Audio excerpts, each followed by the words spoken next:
This is Miss Henderson with Lab Report Writing 201. The focus of this particular segment of Lab Report Writing 201 will be on research.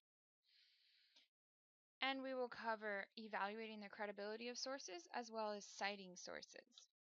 So, when you are doing research, it is important to know if the source is credible or not. And what we mean by credible is the information true or is it untrue? So we're looking for credible sources because credible sources we can trust to have true information. So what makes something credible? Well, we want to know if it's relevant.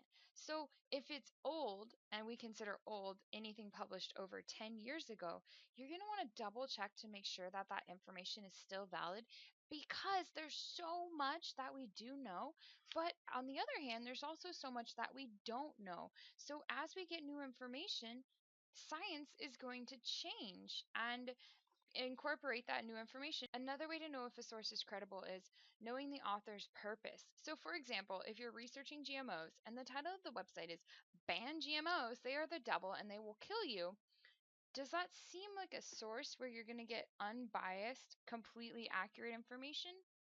Well, it could be, but the chances that it is a biased source, and what does biased mean? That means that one specific point of view is going to be presented and they're going to really be working on their own agenda. So they have a specific purpose and they're trying to convince people of their viewpoint. That's what we mean by biased. Then they could potentially include inaccurate information because they're trying so hard to convince people of their viewpoint. So just try and stay away from biased sources. You want to know, where is it published? So is this a college professor or a graduate student? Is it produced by a university? Is it made by a scientist or a science organization? Well, in those cases, the information can be trusted as being credible. Here are some example credible sources: the Mayo Clinic, government websites, university affiliated websites, websites with specific authors that are containing non biased information. Now, what are some non credible sources?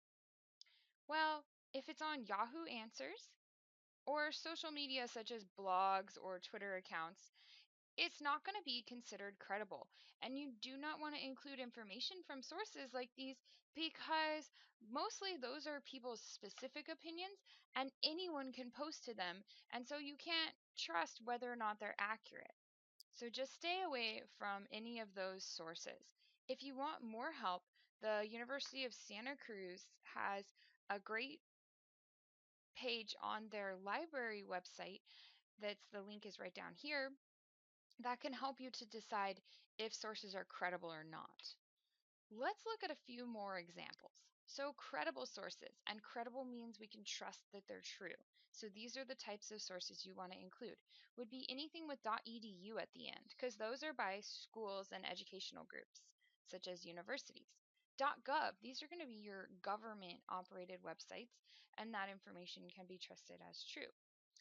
The Mayo Clinic is another good resource because it oftentimes will write things in more common language so they can give explanations sometimes that are easier to understand.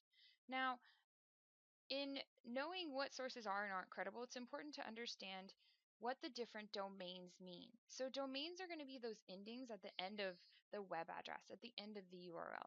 So .com is going to be for commercial purposes. So those are things used by businesses. So like geico.com, that's used by a car insurance business. .edu is going to be things like schools and universities. Now, .org, we're oftentimes taught that you can trust them as being true. What .org means is that the organization is nonprofit. So, for example, the health organization Kaiser Permanente, they are technically a not-for-profit medical organization. Now, Kaiser is probably a pretty credible source. You would be able to cite that.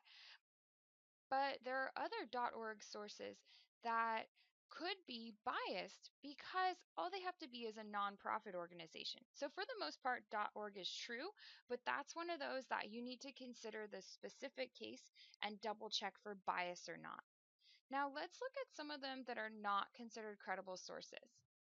So, for example, Wikipedia. Wikipedia, anyone can post to.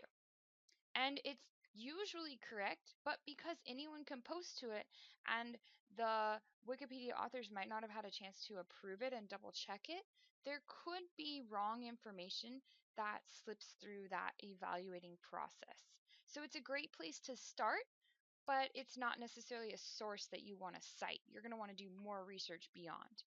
Weebly sites or any other website that anyone can make for free, because anyone can make a website and put out whatever information they want.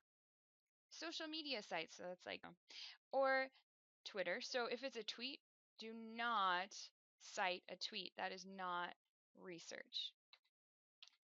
Okay, the internet is an amazing resource. There is a lot of information out there that's available to you at a moment's notice. Part of my job is to teach you to harness that power and use it for good. However, because of the plethora, that means a big amount of information available to you on the internet, there is a great deal of information out there on the internet that is false. So just because it is on the internet does not make it true. There is no guy sitting at the internet watching posts and eliminating the untrue information. So due to the fact that there is so much information out there, you need to be able to evaluate and recognize the source it's coming from and whether or not that source is dedicated to producing the truth. So let's look at which websites and locations are considered credible sources.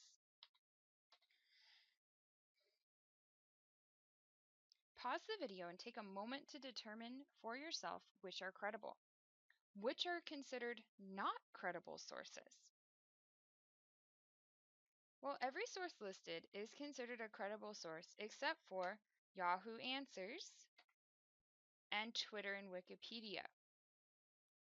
Does that mean that all the information in these locations is wrong? No, it just means that there is no for sure guarantee that every single piece of information posted in these locations is 100% true and fact checked.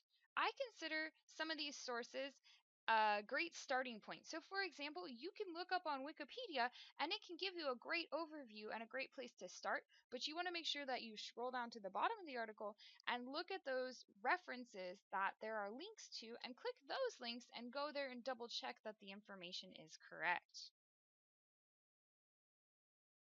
And then you want to cite the source that you use for your fact checking. And again, .edu can be trusted. And here is a whole list of sources that can help you.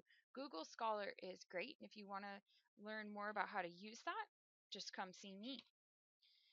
Always cite your sources. Did you make it up? Is it common knowledge, such as the world is round, a meter is used to measure distance, etc.? You must cite your sources. If you do not cite your sources, that is the same as lying, because you are saying that you came up with the idea when you didn't. It's also called plagiarism, and if you do it in college, they will kick you out because it is a form of cheating. So don't be that guy. Use the Credible Hulk here as your role model.